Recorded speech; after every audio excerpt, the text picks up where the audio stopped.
అందరికీ నమస్తే. Welcome to అమ్మ దీవెన ఛానల్. ఇవాల్టి స్పెషల్ వీడియో వేదాలకు ప్రతీకలేంటో ఈ వీడియోలో పూర్తిగా తెలుసుకుందాం. సాధారణంగా మనుషులందరికీ అవయవాలు సమాన సంఖ్యలో ఉంటాయి. అయితే కొంతమంది దేవతలకు, ఆ మాటకొస్తే కొందరు రాక్షసులకు కూడా అవయవాలు ఎక్కువ ఉండడం విశేషం. బ్రహ్మ నుంచి రావణ బ్రహ్మ వరకు ఇందుకు ఉదాహరణలుగా కనిపిస్తారు. త్రిమూర్తులలో బ్రహ్మకు 4 తలలుంటాయి. అవి 4 వేదాలకు ప్రతీకలు. సృష్టిలోని 4 దిక్కులలోని ప్రాణుల పుట్టుకను చూడడానికి ఈ తలలు ఆవిర్భవించాయంటారు.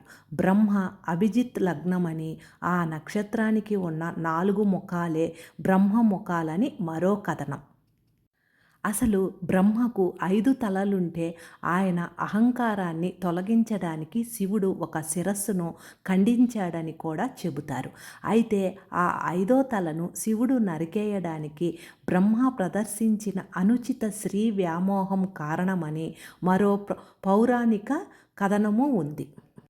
విష్ణువుకు 4 చేతులైతే వాటిలో శంఖం, చక్రం, గద, పద్మం ఆయుధాలుగా ధరిస్తాడని తరతరాలుగా భక్తుల విశ్వాసం. పరమశివుడికి 3 కళ్ళు, 2 కళ్ళు సూర్యచంద్రులని, 3వ కన్ను అగ్ని అని అంటారు.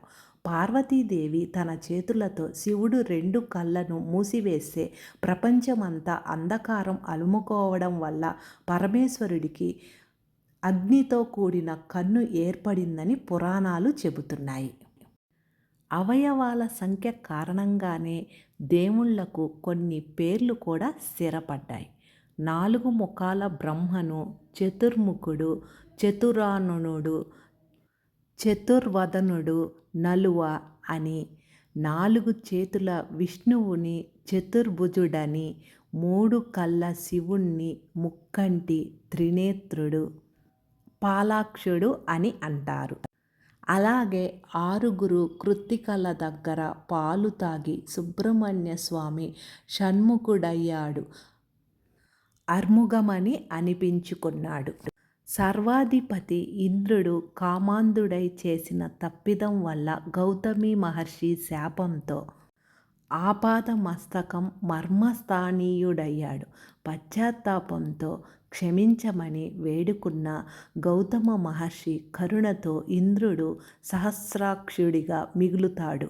శాపశాత్తు చేతులు లేకుండా పుట్టిన కార్తవీర్యార్జునుడు దత్తాత్రేయ మహర్షి వరంతో 1000 చేతులు సంపాదించుకొని అన్ని చేతులతోనూ బాణాలు వేయగలిగిన శక్తి సామర్థ్యాలు సంపాదించుకుంటాడు. విరాట్ పురుషుడికి 1000 తలలు, 1000 కళ్ళు, 1000 కాళ్ళు ఉంటాయి. అయితే సహస్ర అంటే 1000 మాత్రమే కాదని, అనంత అని అర్థం చేసుకోవాలని పండితులు చెబుతున్నారు. ఇక రాక్షసుడైన రావణుడికి బ్రహ్మవరంతో 10 తలలు వచ్చాయన్నది పురాణ గాథ. ఆ 10 తలలు 4 వేదాలు, 6 శాస్త్రాలని ఒక పురాణ కథనమైతే 10 దుర్గుణాలకు ప్రతీకలని మరో కథ. పురాణం అంటే పుర ఆపి నవం అని వ్యుత్పత్తి. పాత విషయాలకు కొత్త కొత్త అన్వయాలు, భాష్యాలు వాటిలో కనిపిస్తుంటాయి. అవయవ సంఖ్యాధిక్య విశేషాలు అందులో భాగమే. అంతేనండి, ఈ వీడియోలో వేదాలకు ప్రతీకలేంటో తెలుసుకున్నాం కదా.